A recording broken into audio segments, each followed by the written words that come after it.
We're on to chapter 27. That one was kind of short, but it didn't need to be too long.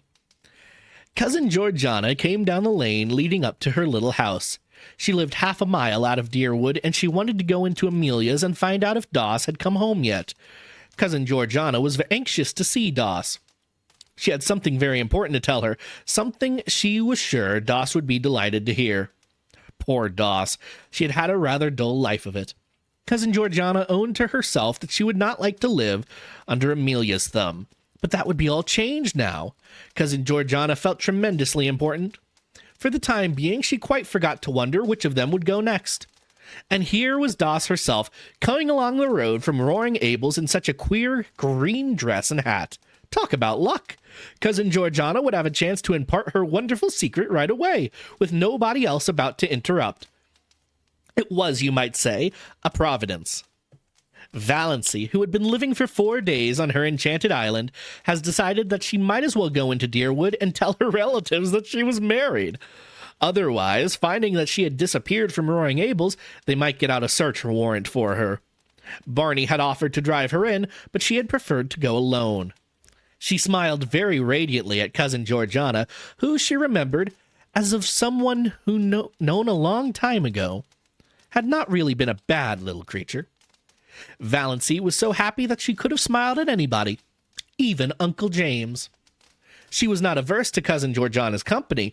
Already, since the houses along the road were becoming numerous, she was conscious that curious eyes were looking at her from every window. "I suppose you're going home, dear Doss," said Cousin Georgiana as she shook hands, furtively eyeing Valancy's dress and wondering if she had any petticoat on at all. "Sooner or later," Valancy said cryptically. "Then I'll go along with you. I've been wanting to see you very especially, Doss dear. I've something quite wonderful to tell you." "Yes," said Valancy absently. What on earth was Cousin Georgiana looking so mysterious and important about? But did it matter? No, nothing mattered but Barney and the blue castle up back in Missisquoi. "Who do you suppose called me the other day?" asked Cousin Georgiana archly. Valancy couldn't guess. "Edward Beck." Cousin Georgiana lowers her voice to almost a whisper. "Edward Beck." Why the italics? And why was Cousin Georgiana blushing? "Who on earth is Edward Beck?" asked Valancy indifferently. Cousin Georgiana stared. "Surely you remember Edward Beck," she said reproachfully. "He lives in that lovely house on the Port Lawrence Road, and he comes to our church regularly. You must remember him." "Oh, I think I do now," said Valancy with an effort of memory. "He's that old man with a wen on his forehead and dozens of children, who always sits in the pew by the door, isn't he?" "Not dozens of children, dear. No, not dozens. Not even 1 dozen. Only 9, at least only 9 that count. The rest are dead. He isn't old. He's only about 48, the prime of life, Doss. And what does it matter about a wen?" "Nothing, of course," agreed Valancy quite sincerely. It certainly did not matter to her whether Edward Beck had a wen or a dozen wens or no wen at all, but Valancy was getting vaguely suspicious. There was certainly an air of suppressed triumph about Cousin Georgiana. Could it be that she was thinking of marrying again? Marrying Edward Beck? Absurd!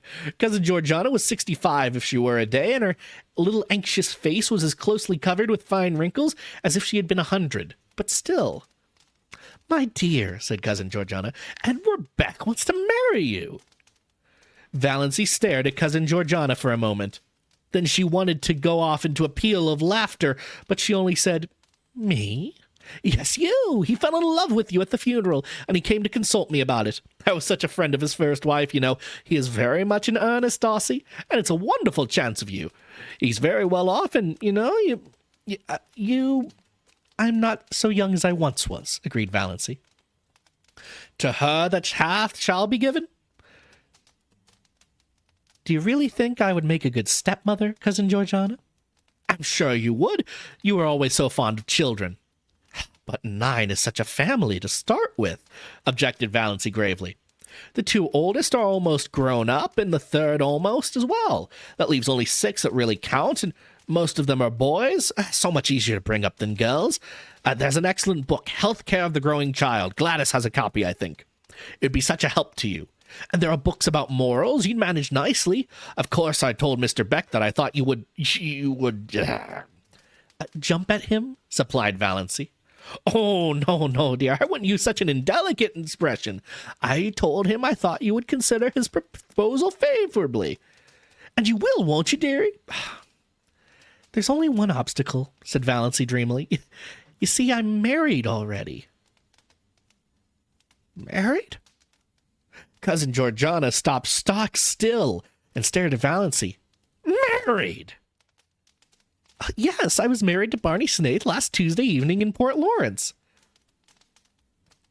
There was a convenient gatepost close by, and Cousin Georgiana took firm hold of it. Doss, dear, I'm an old woman.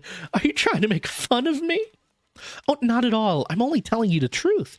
For heaven's sake, Cousin Georgiana. Valancy was alarmed by certain symptoms. Don't go crying here on the public road. Cousin Georgiana choked back the tears and gave a little moan of despair instead. Oh, Doss! What have you done? What have you done? Well, I've just been telling you.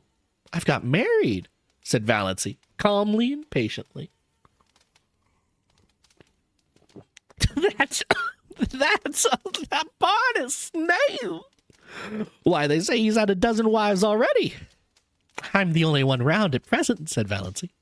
What will your poor mother say? Moaned Cousin Georgiana. Come along with me in here if you want to know, said Valancy. I'm on my way to tell her now. Ah, Valancy, never change, never change. Except for the change you made at the start of the book. That one was excellent. Ah, this is so fun. Oh my. Her poor mother. Cousin Georgiana let go of the gatepost cautiously and found that she could stand alone. She meekly trotted on beside Valancy, who suddenly seemed quite a different person in her eyes. Cousin Georgiana had a tremendous respect for a married woman, but it was terrible to think of what the poor girl had done. So rash, so reckless. Of course, Valancy must be stark mad. But she seemed so happy in her madness that Cousin Georgiana had a momentary conviction that it would be a pity if the clan tried to scold her back to sanity. She had never seen that look in Valancy's eyes before, and what would Amelia say?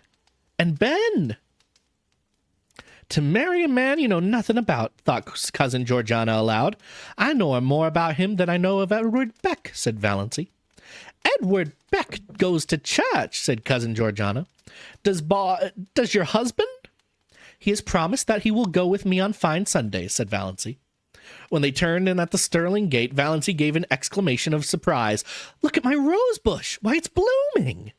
And it was, covered with blossoms, great crimson velvety blossoms, fragrant, glowing, wonderful. My cutting it to pieces must have done it good, said Valancy, laughing. She gathered a handful of the blossoms. They would look well on the supper table on the veranda at Missatoire, and went, still laughing, up the walk, conscious that Olive was standing on the steps. Olive, goddess-like in loveliness, looking down with a slight frown on her forehead. Olive, beautiful, insolent, her full form voluptuous in its swathings of rose silk and lace, her golden brown hair curling richly under her big white-frilled hat. Her color ripe and melting. Beautiful, thought Valancy coolly, but, as if she suddenly saw her cousin through new eyes, without the slightest touch of distinction. So Valancy had come home, thank goodness, thought Olive. But Valancy was not looking like a repentant, returned prodigal. This was the cause of Olive's frown. She was looking triumphant, graceless, that outlandish dress, that queer hat, those hands full of blood-red roses. Yet there was something about both dress and hat, as Olive instantly felt, that was entirely lacking in her own attire. This deepened the frown. She put out a condescending hand. So you're back, Doss? Very warm day, isn't it? Did you walk it? Yes. Coming in? Oh, no, I've just been in. I've come often to comfort poor Auntie. She's been so lonesome. I'm going to Mrs. Bartlett's tea. I have to help poor. She's giving it for her cousin from Toronto. Such a charming girl. You'd have loved to meet her, Doss. I think Mrs. Bartlett did send you a card. Perhaps you'll drop in later on. No, I don't think so, said Valancy indifferently. I'll have to get home to get Barney's supper. We're going for a moonlit canoe ride around Mississauga tonight.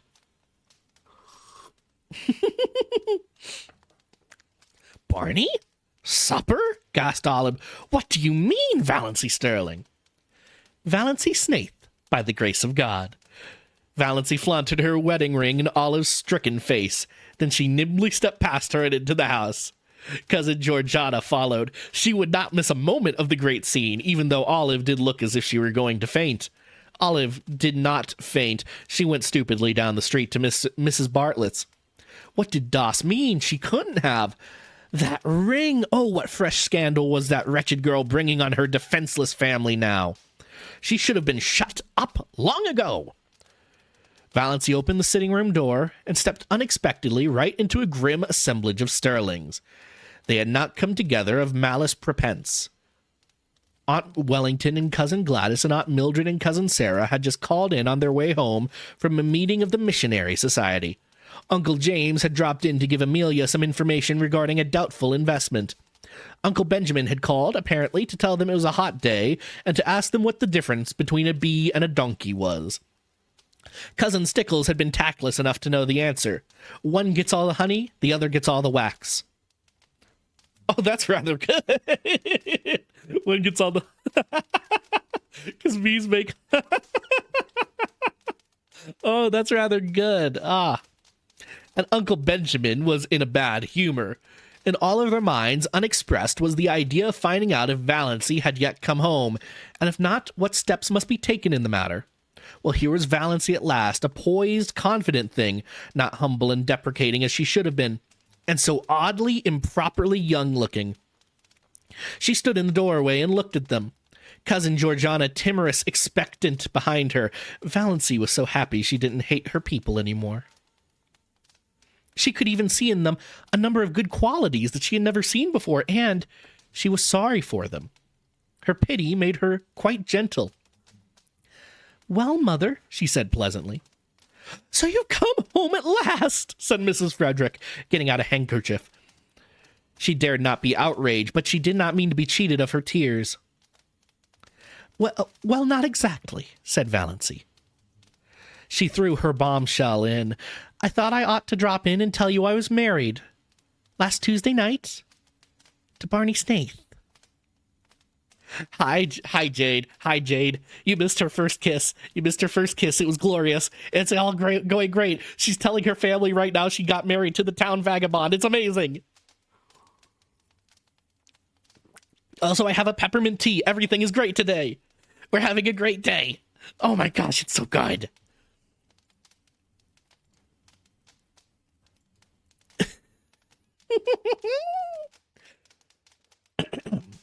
To Barney Snaith. Uncle Benjamin bounced up and sat down again.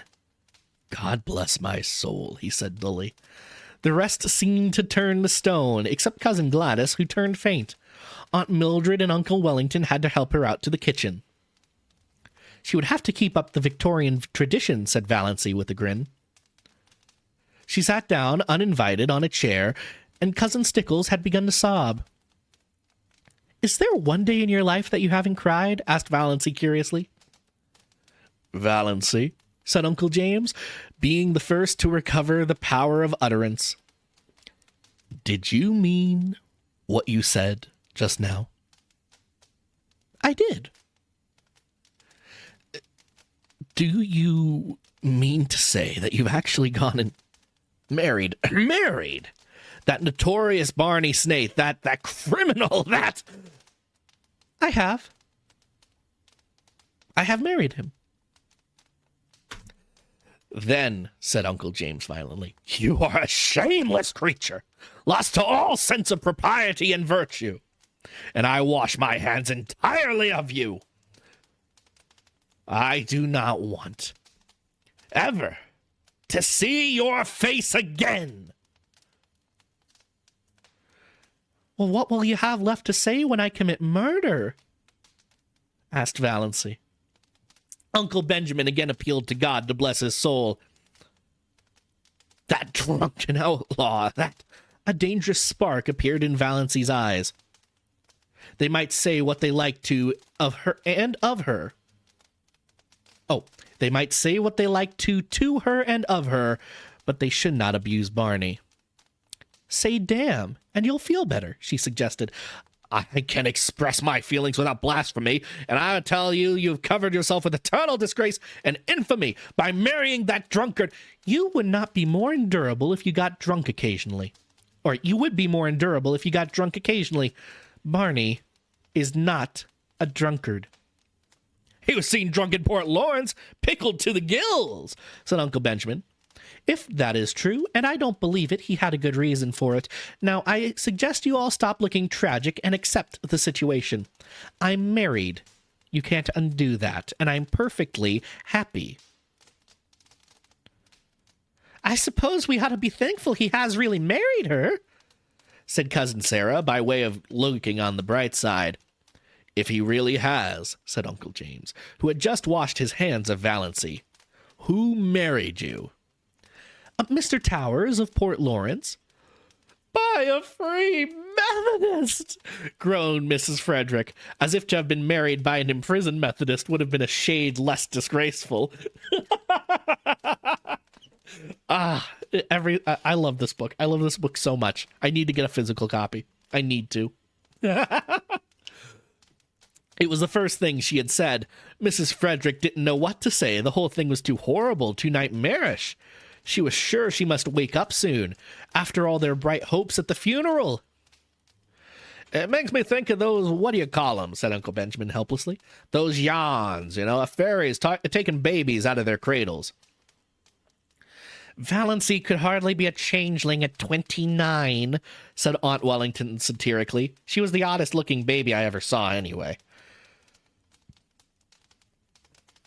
I said so at the time, you remember, Amelia? I said I had never seen such eyes in a human head.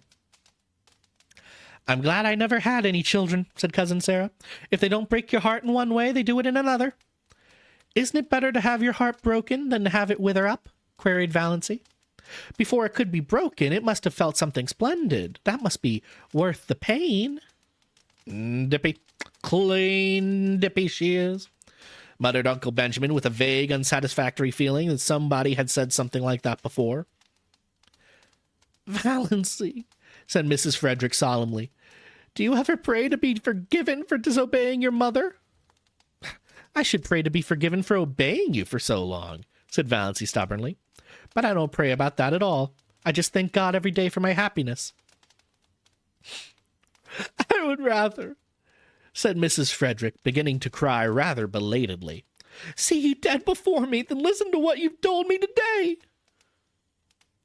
Valancy looked at her mother and aunts and wondered if they could ever have known anything of the real meaning of love. She felt sorrier for them than ever.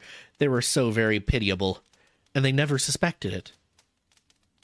Barney Snaith is a scoundrel to have deluded you into marrying him, said Uncle James violently. Oh, I did the deluding. I asked him to marry me, said Valancy with a wicked smile. Have you no pride? Demanded Aunt Wellington. Oh, lots of it. I'm proud that I've achieved a husband by my own unaided efforts. Cousin Georgiana here wanted to help me to Edward Beck. Edward Beck is worth $20,000 and has the finest house between here and Port Lawrence, said Uncle Benjamin. Oh, that sounds very fine, said Valancy scornfully. But it isn't worth that, she snapped her fingers, compared to feeling Barney's arms around me and his cheek against mine. Oh, Dawes, said Cousin Stickles. Cousin Sarah said, oh, Dawes. 2 Dawses, I guess. Aunt Wellington said, Valancy, you need not be indecent. Why, it surely isn't indecent to like to have your husband put his arm around you. I should think it would be indecent if you didn't.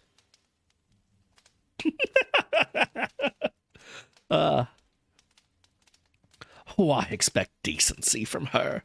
Inquired Uncle James sarcastically. She's cut herself off from decency forevermore. She has made her bed, let her lie on it. Oh, thanks, said Valancy very gratefully. How you would have enjoyed being Torquemada. That's a reference I don't get. That's a very old reference. Now, I really must be getting back. Mother, may I have those 3 woolen cushions I worked last winter? Take them. Take everything, said Mrs. Frederick. Oh, I don't want everything, or even much. I don't want my blue castle cluttered, just the cushions. I'll call for them some day when we motor in. Valancy rose and went to the door. Then she turned. She was sorrier than ever for them all. They had no blue castle in the purple solitudes of the Mississauga. The trouble with you people is that you don't laugh enough, she said. Doss, dear, said Cousin Georgiana mournfully, some day that you will discover the blood is thicker than water. Of course it is, but who wants water to be thick? Parried Valancy. We want water to be thin, sparkling, crystal clear. Cousin Stickles groaned. Valancy would not ask any of them to come and see her. She was afraid they would come out of curiosity. But she said, Do you mind if I drop in and see you once in a while, Mother? My house will always be open to you, said Mrs. Frederick, with a mournful dignity. You should never recognize her again, said Uncle James sturdily as the door closed behind Valancy. I cannot quite forget that I am a mother, said Mrs. Frederick. My poor unfortunate girl. I dare say the marriage isn't legal, said Uncle James comfortingly. He has probably been married half a dozen times before, but I'm through with her. I've done all I could, Amelia. I think you'll admit that. Henceforth, Uncle James was terribly solemn about it. Valancy is to me as one dead. Mrs. Barney Snaith, said Cousin Georgiana, as if trying to sound it out to see how it felt. Oh, he has a score of aliases, no doubt, said Uncle Benjamin. For my part, I believe the man is half Indian. I haven't a doubt they're living in a wigwam. If he has married her under the name of Snaith, and it isn't his real name, wouldn't that make the marriage null and void? Asked Cousin Stickles hopefully. Uncle James shook his head. No, it's the man who marries, not the name. You know, said Cousin Gladys, who had recovered and returned, but was still shaky. I have a distinct premonition of this at Herbert's silver dinner. I remarked it at the time when she was defending Snaith. You remember, of course, it came over me like a revelation. I spoke to David when I went home about it. What? What? Demanded Aunt Wellington of the universe. Has come over Valancy. The universe did not answer, but Uncle James did. Isn't there something coming up of late about secondary personalities cropping out? I don't hold with many of those newfangled notions, but there may be something in this one. It would account for her incomprehensible conduct. Getting interested in unpopular books from the 80s is pain. Books too young to be in public domain, but too old just to get it normally. I feel that, Flower. Also, welcome in. Thank you for coming by. I feel that. I don't want to... remind me of that at the end of the chapter. I think we're getting to the end of the chapter here soon. But remind me of that, because I have a whole rant about that. Oh, I burned my finger on my cup warmer. It's a very good cup warmer. It's from the 80s, before they made things safely.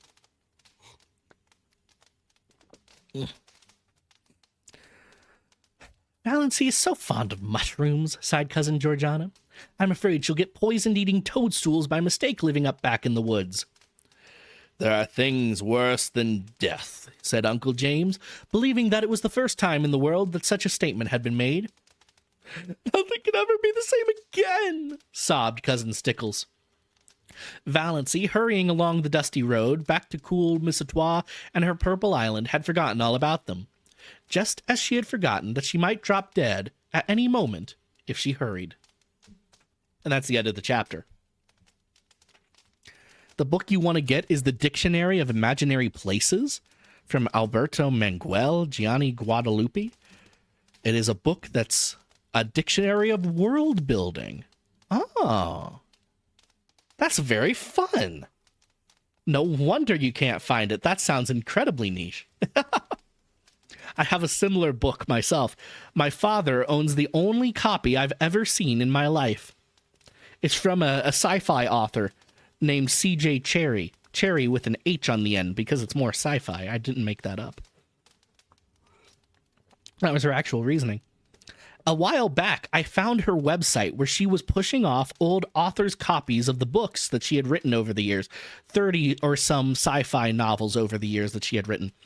And she was pushing off copies of those in her older age because she wasn't getting published anymore.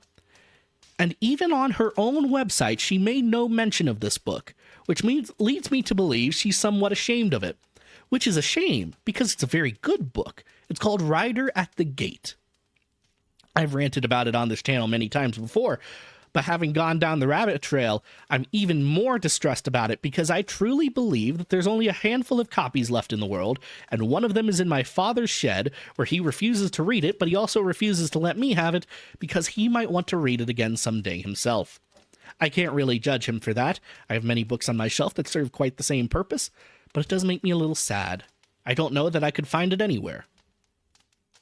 It didn't do well at the time. The thing is, you could make Rider at the Gate into a serialized Amazon show. Not Netflix. Netflix would cancel it too fast. But you can make it into a serialized Amazon show, and it would do quite nicely. Excuse me, I'm getting into accent. I'm talking like the book. You guys ever have that? Talking like the book?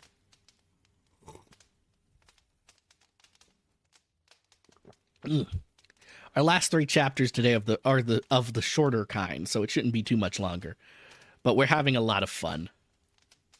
I don't like that she's reminding us at the end of the last chapter that she's, going to die at any moment if she exerts herself just a bit too much. This isn't that kind of book because it's 100 years old, but it would be the funniest thing if she just died having sex one day. Because that's her condition. It's a heart condition. Whenever she gets overexerted, she has a heart attack. It would be very funny. This is not the kind of book for that to happen in, but it would be funny. Anyhow, thank you so much for coming by, Flower. I hope you find your book.